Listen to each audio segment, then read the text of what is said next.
asalkaba ujeedooyinkii loo unkay warbaahinta Ked Media waxaa ka mid ahaa taageerada iyo codsiinta dadka dulman ee aan codka lahayn ee la kulmay dhibaatooyinka kala duwan waxaana taasi iyada oo ka duuleysa Ked Media ay ummadda u soo bandhigtay barnaamijyo muujinaya dhibaatooyinka ka dhacay dalka ee dhinacyada badan leh 27 Oktoobar ee sanadkan ayaa isla barnaamijkan Soomaalida maanta waxaad ku daawateen fiidiyo ka hadlaya xaaladda nololeed ee Ibraahim Macalin Aadan iyo qoyskiisa oo ah nin barakaca ahaa oo ku sugnaa xero barakacayaal oo ku taalay agagaarka eraboorka magaalada Muqdisho waxaana Ibraahim sida fiidiyowgii hore aan idinku tusnay ay ku geeriyootay xaaskiisa qaraxii 9 Sebtembar ee sanadkan ka dhacay eraboorka magaalada Muqdisho nolosha Ibraahim iyo 4 caruur ee uu dhalay waxay ahayd mid mugdi sii galaysa dharaaribatan xigta waxaana taasi si weyn uga damqaday dadyo Soomaaliyeed oo ku soo wargeliyay Ked Media dhibaatada haysata Ibraahim Macalin Aadan ummadda Soomaaliyeed meel walba oo ay dunida ka joogto kuwoodii daawaday fiidiyowgaasi si weyn ayay uga calool dabceen waxaana ay isku dayeen in ay taageeraan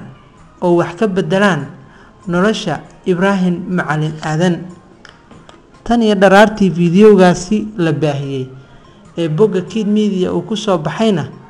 waxaa aad u soo badanaya dharaaribatan xigta dadka la soo xiriiraya Ibraahim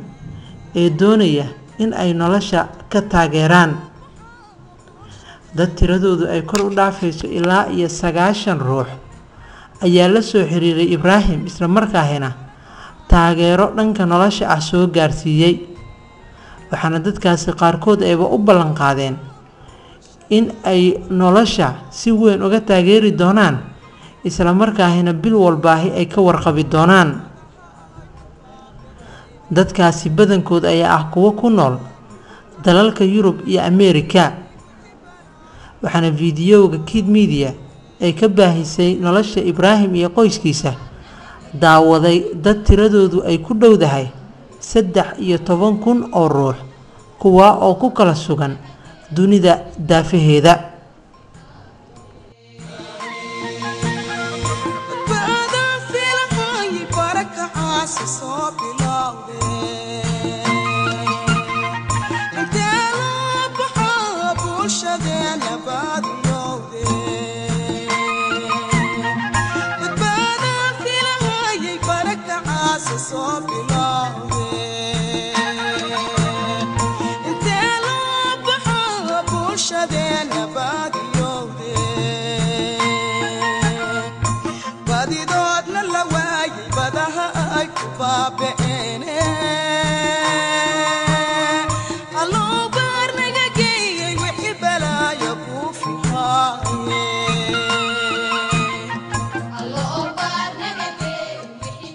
muddo 2 bilood ku dhow kadib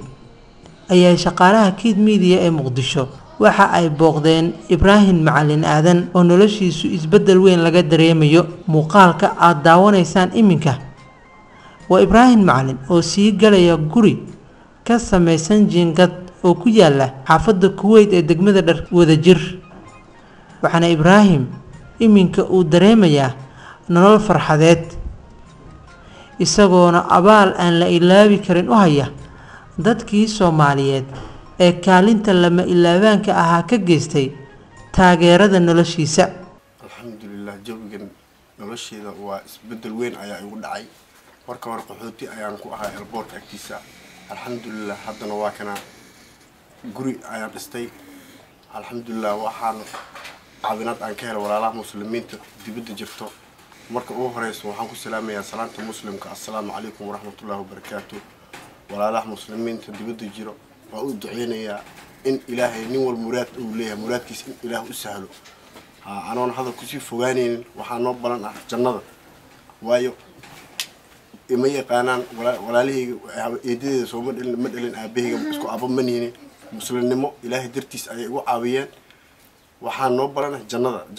الله نسكت كل من. إن إبراهيم بشي أكتوبر أي هاي مركان كوتو بوقني كام كتبكل كويا لا أجارك أربورك cabasho ballaaran oo dhanka nolosha ayaad muujinaysa sida aad sheegayso iminka waa liibaantay oo noloshaadi wax badan ayaa iska bedelay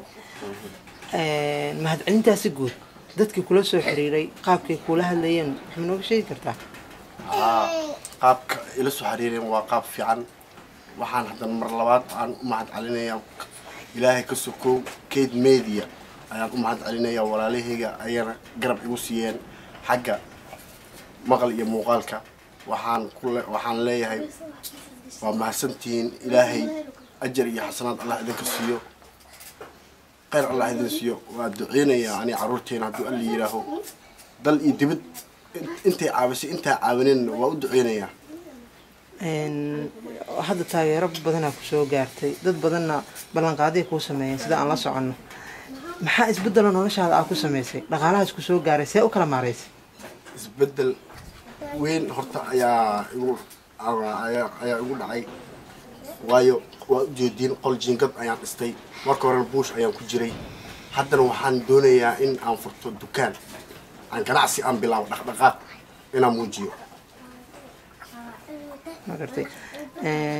waxa suurtagal ah dadkii ku taageeray qaarkood inay hadda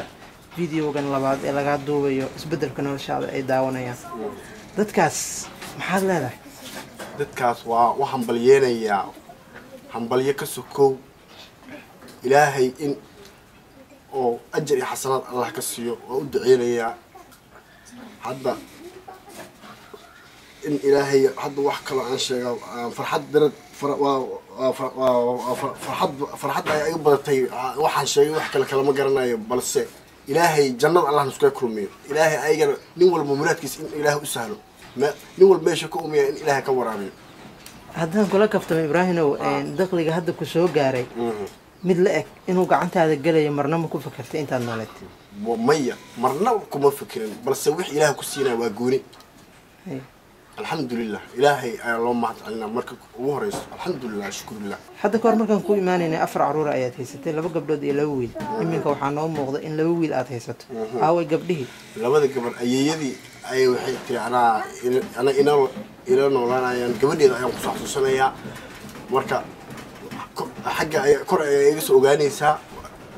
alxamdulilah waa ka ayeeyadii iga rabtay aniga aabahayga xaggiisa ayaan soo guuray xaggaas ayaan qolkaas jiingad aan ku dhistay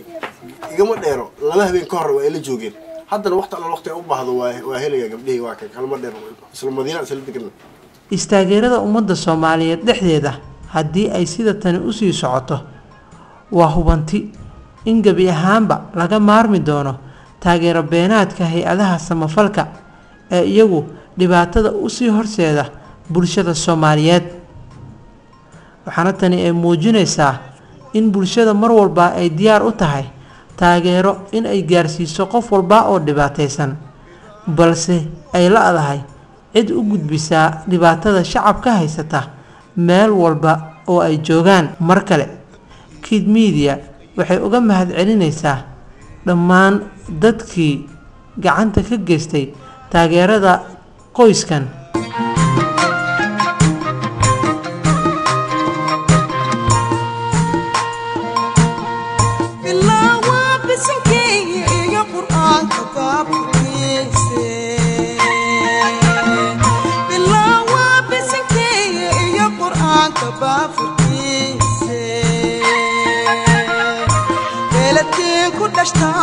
la bararti babiise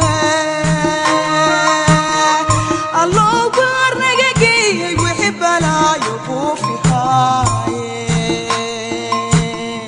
allo barnagay wixii balaayo ku fihaye allo barnagay wixii balaayo ku fihaye bilawa bisinki Qur'an ka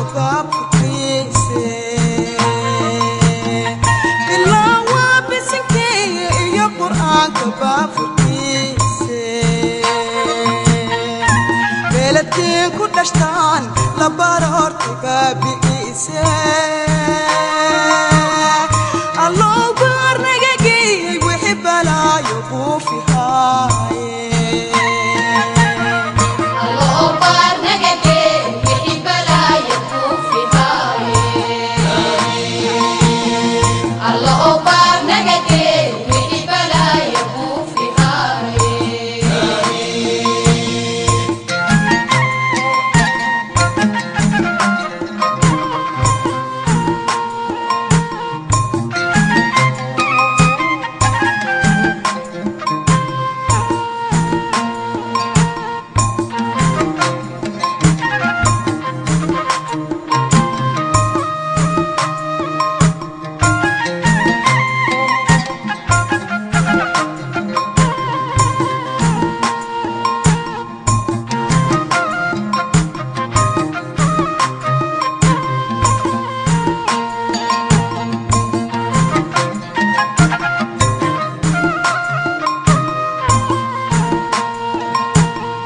بدبادا في الهاي بركة عاصي صابلاوي